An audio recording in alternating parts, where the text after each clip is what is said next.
ఓం సాయిరామ్ సమర్థ సద్గురు సాయినాథ్ మహారాజ్ కీ జై. మన సాయి బిడ్డలందరికీ నమస్కారం అండి.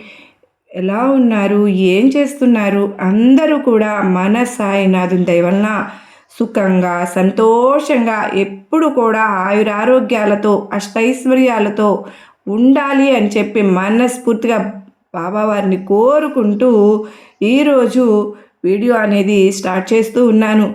ఈరోజు సాయినాథుడు సాయి బిడ్డలందరి కోసం గొప్ప ఆశీర్వాదంతో ఒక సందేశాన్ని అయితే తీసుకొచ్చారు.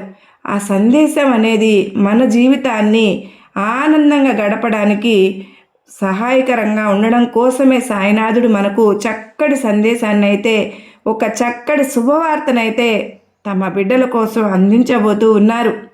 సాయినాథుడు ప్రతిరోజు తన బిడ్డల కోసం ఒక చక్కటి వార్త తీసుకొస్తారని మనందరికీ తెలుసు. అదేవిధంగా ఈరోజు కూడా తన బిడ్డలకు సాయినాథుడు ఏమి అందించబోతూ ఉన్నారో, ఎటువంటి శుభవార్తను అందించబోతున్నారో సాయినాథుని మాటల్లోనే విని తెలుసుకుందాం. ఈరోజు సాయినాథుడు ఈ విధంగా చెబుతూ ఉన్నారు. తల్లి, నువ్వు ఎదురు చూస్తున్నటువంటి తీయటి శుభవార్త తెచ్చానమ్మా. ఎన్ని రోజుల నుంచి నువ్వు నన్ను అడుగుతూ ఉన్న శుభవార్త అది. ఈరోజు తప్పకుండా నీ కోరిక నెరవేర్చబోతూ ఉన్నాను. నీ సాయి వాక్కు విను అంటూ సాయినాథుడు అంటూ ఉన్నారు. ఈరోజు సాయినాథుడు తన బిడ్డలకు ఎన్నో రోజుల నుంచి అడుగుతున్నటువంటి ఒక శుభవార్త నెరవేర్చబోతున్నాను అని చెబుతూ ఉన్నారు. తప్పకుండా ఈరోజైతే మనం ఆ శుభవార్త మనకు చేరుతుంది అని సాయినాథుడు చెప్తూ ఉన్నారు. కనుక అదేవిధంగా చేరుతుంది. ఎప్పుడు మన కష్టాలన్నీ కూడా తీరుతాయి. ఎప్పుడు తన బిడ్డలకు ఒక వారు కోరుకున్నటువంటి జీవితం వారికి దక్కుతుంది. ఎప్పుడు వారి పాప కర్మల అనేవి తొలగిపోతాయి. వీటన్నిటికీ కూడా ఈరోజు మనకు ఒక పరిష్కారం దొరకబోతుందని నేను ఆశిస్తున్నాను. అయితే సాయినాథుడు ఈ విధంగా చెబుతూ ఉన్నారు తన బిడ్డలతో. తల్లి, ప్రశాంతంగా ఇది విను. నేను నీ కోసం ఏం తెచ్చానో అర్థమవుతుంది. పూర్తిగా నీ సాయి చెప్పేది ఒక్కసారి విను. నీ మనసులోని భారం అంతా కూడా తొలగిపోతుంది. చూడమ్మా, నేను ఎప్పుడు నీతోనే నీ దగ్గరే ఉన్నాను కదా. మరి నువ్వు ఎందుకు తల్లి ఆ విషయం మరిచిపోయావు? నీకు వచ్చే బాధని పోగొట్టుకోకుండా ఎందుకమ్మా బలవంతంగా నీ దగ్గరే నిలిపేసుకుంటూ ఉన్నావు? వచ్చిన కష్టాలు అలాగే వెళ్ళిపోతాయి తల్లి. కష్టాలు వచ్చాయని మనసు పాడు చేసుకుంటావా? నువ్వు అలా చేయడం వల్ల నీకు ఎటువంటి ప్రశాంతత కూడా ఉండదు. నీకు నిదానంగా ఆలోచించి నీ బాధను తొలగించుకోవాలి. అలాగే బాధపడినంత మాత్రాన కష్టాలు తొలగిపోవు కదా. ఒకవేళ బాధపడితే కష్టాలు తొలగిపోతే ప్రపంచంలో ఏ ఒక్కరూ కూడా సంతోషంగా ఉండరని గుర్తు తెచ్చుకో. అందుకేనమ్మా తెలివిగా ఆలోచించాలి. ఈ సాయిని పక్కన పెట్టుకుని నువ్వు అసలు బాధపడకూడదు. చూడమ్మా, దేనికైనా సరే ఒక సమయం అంటూ రావాలిగా. ఆ సమయం వచ్చే వరకు మన కష్టాలు అనుభవించవలసిందే, తప్పదు. అది భగవంతునికి కూడా తప్పలేదు కదా. ఎవరైతే ఓర్పుగా సహనంతో ఉంటారో తప్పకుండా వారి కోరికను వారు నెరవేర్చుకోగలుగుతారు. వారి గమ్యాన్ని వారు చేరుకుంటారు. నీకు సహాయంగా ఎప్పుడూ నేను ఉంటాను. నేను నీతోనే ఉన్నాను అని నువ్వు ఎప్పుడైతే నమ్ముతావో అప్పుడు నీ కష్టాలు, కోరికలు, సమస్యలు అన్నింటినీ నేను తీరుస్తాను. మరి నీ బాధలన్నీ నాతో పంచుకుంటున్నావుగా బిడ్డ. నీ మనసులో ఉన్న బాధ మొత్తం తీరిపోయే అంతవరకు కూడా నాతో అన్ని విషయాలు చెబుతూ ఉండు. ప్రతి ఒక్క విషయాన్ని నేను వింటూనే ఉన్నా. నా బిడ్డ మాట కోసం నేను ఎప్పుడు ఎదురు చూస్తూనే ఉంటాను. చూడమ్మా, ఎప్పుడైతే నీ మనసులో విషయాలన్నీ నీ సాయికి చెప్పుకుంటూ ఉంటావో అప్పుడు నీకు ఎంతో ప్రశాంతంగా ఉంటుంది కదూ. మనసు కూడా చాలా తేలిక పడుతుంది. మరి నమ్మకం కుదరడం లేదా నీకు? తల్లి, ఒక్కసారి ప్రయత్నించి చూడమ్మా, నీకే తెలుస్తుందిగా. మరి తరువాత నువ్వే అంటావు, నాతో చెబుతావు కూడా. బాబా, నువ్వు చెప్పిందే నిజం. ఎన్ని రోజులు నేను ఊహించలేదు బాబా, కానీ సాక్షాత్తు నువ్వే నాకు ఒక దారి చూపించావు తండ్రి. నా మనసులో ఉన్న భారాన్ని మొత్తము దించేశావు బాబా అని నువ్వే నీ నోటితో నాతో చెబుతావు. చూడు తల్లి, జీవితంలో నీకు ఎన్నో ఎదురు దెబ్బలు తగిలాయి, అది నేను ఒప్పుకుంటాను. అలాగే ఎన్నో సమస్యలు కూడా నిన్ను చుట్టుముట్టేశాయి కూడా. అయినా సరే నువ్వు వాటన్నింటినీ దాటుకుని ఇక్కడి వరకు వచ్చావు కదా. ఇప్పుడైనా తెలిసిందా నువ్వేంటో, నీలో ఉన్న ధైర్యం ఏమిటో అనేది? మరి అది గతం మాత్రమేనమ్మా. ఇక రాబోయే జీవితం అలాగే ఉంటుందని అస్సలు నువ్వు అనుకోవద్దు. ఇప్పటి వరకు జరిగినవన్నీ విడిచిపెట్టేయి, ఇక్కడే వదిలేసేయి. ఇక మీదట నేను నీ జీవితాన్ని చక్కబెడతాను. రాబోయే 2026 సంవత్సరంలో తప్పకుండా నువ్వు కోరుకున్న భవిష్యత్తే నీకు అందించబోతున్నాను. చూడు తల్లి, ఏ రోజు కూడా ఎలాంటి పరిస్థితుల్లో కూడా నీ సాయిపై ఉన్న నమ్మకాన్ని కోల్పోవద్దు. ఆ నమ్మకమే నిన్ను ముందుకు నడిపిస్తూ ఉంటుంది. మళ్ళీ మళ్ళీ చెబుతున్నాను, ఏ సమస్యకైనా సరే ఒక సమయం అనేది ఉంటుంది.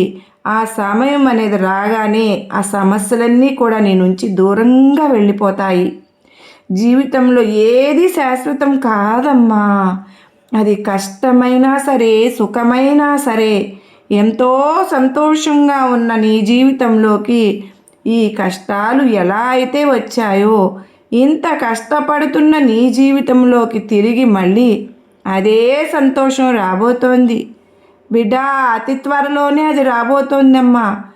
కొన్ని సమస్యలు నిన్ను వెంటాడుతూ ఉన్నాయి కదూ, వాటన్నింటినీ నేను సరిచేస్తాను తల్లి. నువ్వు వాటి గురించి ఆలోచించవద్దు, ప్రశాంతంగా ఉండు. ఇప్పుడు నేను చెప్పినవన్నీ అలాగే జరుగుతూ ఉన్నాయి కదా. నిన్ను బుజ్జడించడానికి మాయమాటలు చెప్తున్నాను అనుకుంటున్నావా?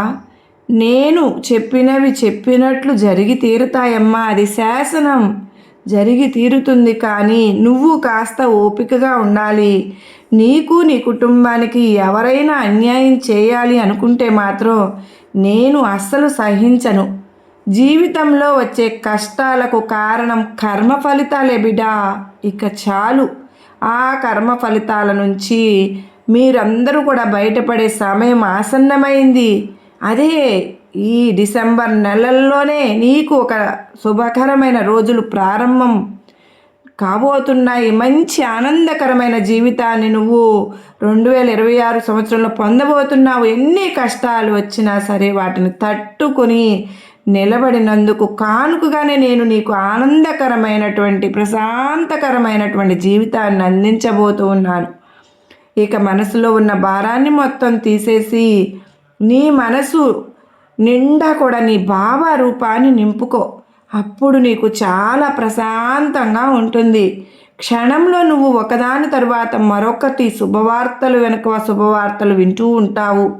నేను నీలోనే ఉన్నాను, నీలోనే ఉంటాను కూడా. ఈ విషయాన్ని అస్సలు ఏ నిమిషము మరువవద్దు.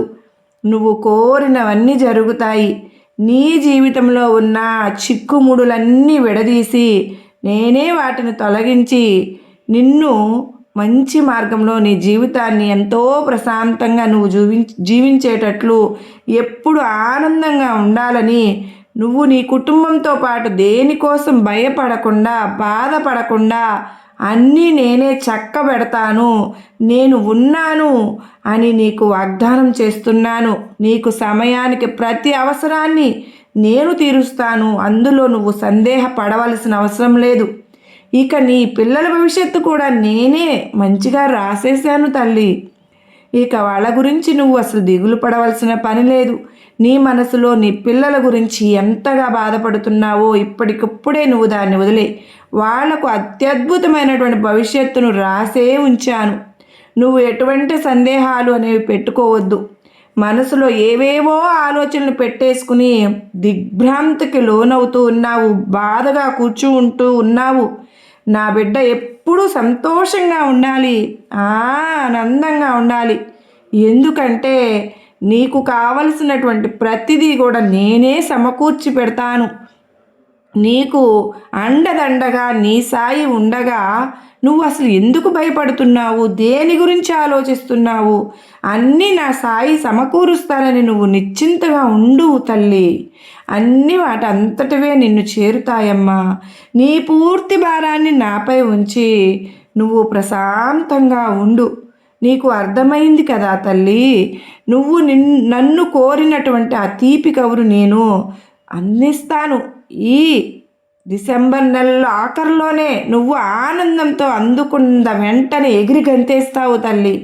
నీ సాయి మాటలు విన్న తరువాత నీ మనసులో ధైర్యం వచ్చేసింది కదూ. ఆ ధైర్యాన్ని ఎప్పుడు అలాగే నిలుపుకో. అన్నింటిలో నీదే పై చేయి అవుతుంది. అన్నింటిలోనూ విజయం నువ్వు సాధించి తీరతావు. నీ బాబా మా కూడా ఎప్పుడూ నీతోనే ఉంటాను. ఒక్క క్షణం కూడా నిన్ను ఏమరపాటుతో కూడా విడిచిపెట్టను. విడిచి ఎక్కడికి వెళ్ళను. ఇకపై దేని గురించి ఆలోచించవద్దు. నీ సాయిపై పూర్తి విశ్వాసంతో నువ్వు ప్రశాంతంగా ఉండు. నువ్వు అన్నీ అనుకున్నట్లుగానే నేను జరిపిస్తాను అంటూ సాయినాథుడు ఆశీర్వాదాలు ఇస్తూ మనకు గొప్ప విషయాన్ని చెప్పారు కదా. అది ఏమిటి అంటే, ఎవరికైనా దేనికైనా భయం వేస్తుంది. ఎవరికైనా మనకి వెనక ఎవరు లేరు, మనకు సపోర్ట్ చేయడానికి ఎవరు లేరు, మనం ఒంటరి అయిపోయాము, అందరూ నన్ను ఏకాకిని చేసేసారు అనేటటువంటి భావన మనకు ఎప్పుడైతే కలుగుతుందో, మన మనసులో ఆలోచన ఎప్పుడైతే వస్తుందో అప్పుడు మనకు భయం అనేది వస్తుంది కదా. మరి సాయి బిడ్డలు ఎప్పుడు కూడా భయపడకూడదు. మరి ఎందుకో తెలుసా? ఆ సాయి తండ్రిని మనం ఎప్పుడైతే మనం కొలవడం ప్రారంభించేశామో ఆ రోజు నుంచి ఒక్క రోజైనా సరే మనమైనా సరే బాబావారిని విడిచి ఉంటామేమో, కానీ సాయి తండ్రి మాత్రం మనను విడిచిపెట్టి వెళ్ళరండి. మరి అటువంటి అఖిలాండ కోటి బ్రహ్మాండ నాయకుడు మనకు అండదండగా ఉండగా మనం దేనికోసం భయపడతాం? దాంట్లో అర్థం ఉందా? కష్టాలను వస్తూ ఉంటాయి, అవి మనం కర్మఫలాలను బట్టి వస్తూ ఉంటాయి. వాటి గురించి తప్పించేందుకు మన సాయినాథుడు ఉన్నారు కదా. ఆ ధైర్యం అనేది మనకు రావాలి. సాయినాథుడు బాబావారు చెప్పేంతవరకు ప్రతి ఒక్కరూ సంతోషంగా ఎంతో ధైర్యంగా ఉంటున్నాం. కానీ ఒక చిన్న సమస్య వచ్చిందా, చిన్న కష్టం వచ్చిందా, మళ్ళీ ఏదో ఒక లోకానికి ఏదో ఒక ఆలోచనలకు మునిగిపోతూ ఉంటున్నాం. మళ్ళీ భయపడిపోతూ ఉంటున్నాం. భయాన్ని దగ్గరకు రానివ్వవద్దు అని మన సాయినాథుడు ఈరోజు చెప్తూ ఉన్నారు. నా మాటలు వింటుంటే నీకు ధైర్యం వచ్చింది కదా తల్లి. ఆ ధైర్యాన్ని అలాగే నిలుపుకోమ్మా. అది మనసులోనే ఉంచుకో. నీకు ఎందుకంటే ఈ సాయి తండ్రి నీతో ఉన్నాను అని సాయినాథుడు అంటున్నారు. నిజమే కదా. మరి ఎవరో ఒంటరి వాళ్ళు భయపడేవాళ్ళు, కానీ సాయినాథుడు మరొక విషయం కూడా ఏం చెప్తున్నారంటే, ఈ ప్రపంచం మొత్తం నిన్ను ఒంటరిగా చేసేసినా సరే తల్లి, నువ్వు ఓటమిని ఒప్పుకోనే కూడదు. ఎందుకో తెలుసా? నువ్వు బాబా పెట్టిన ఒక 100 కాకపోతే 1000 కాకపోతే నీకు కావాలంటే ఎన్ని అవకాశాలైనా నేను ఇస్తానమ్మా. నువ్వు బాబా బిడ్డవి, అవకాశాలు ఇస్తూనే ఉంటాను. నువ్వు ఎందుకమ్మా బాధపడుతూ ఉన్నావు? ఎందుకు తల్లి అనవసరంగా ఆలోచిస్తున్నావు? ఎవరో ఏదో అన్నారే అనుకో, వాళ్ళు ఎవరో నిన్ను అనడానికి. నీకు ఏది కావాలన్నా నీ సాయి తండ్రిని అడుగు. నేను చేయకపోతే కదా నువ్వు బాధపడాలి.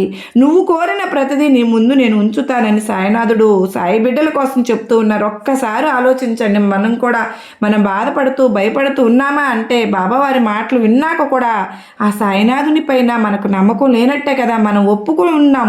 నాకు నమ్మకం లేదు, మనల్ని మనం ఒప్పుకుంటామా? ఏ సాయినాథుని బిడ్డ అయినా సరే ఎన్నో రెట్లు మన మీద కంటే మనం బాబావారి మీదనే ఎక్కువ నమ్ముతాం. ఆ నమ్మకం నిజంగా నిలబడాలంటే సాయినాథుని మాటలపైన విశ్వాసం ఉంచి ధైర్యంగా సంతోషంగా నిలబడగలగాలి, నడవాలి.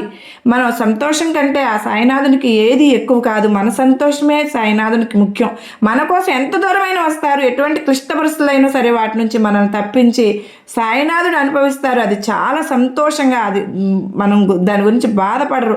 కానీ మనం చేయవలసింది కొంచెం సహనంగా ఉండాలి. మనకంటూ కొన్ని రోజులు సాయినాథుడు రాసి ఉంచారు. ఆ రోజులు వచ్చేంత వరకు కొద్ది రోజులే. మనం కొంచెం ఓపికగా ఉంటే మనల్ని మనం ఎప్పుడో నిరూపించుకుంటాం. ఆ రోజు నుంచి మన జీవితమే మారిపోతుంది కదా. మరి ఇప్పటి వరకు మనల్ని ఎవరైతే హేళన చేశారో వాళ్ళు కూడా మన ముందు సలాం కొట్టేస్తారు. అటువంటి స్థితిలో నిలబెడతారు మన సాయినాథుడు. ఆ మాటను మనం ఎప్పుడు కూడా మరచిపోకూడదు కదా. సాయి బిడ్డలు ఎప్పుడు కూడా మరచిపోవద్దు. సాయినాథుని మాటలు మాత్రమే మనకు వినిపించాలి. ఆ సాయి తండ్రి చెప్పినటువంటి ఆ మాటలు మాత్రమే మనం ఎప్పుడు కూడా గుర్తుంచుకోవాలి.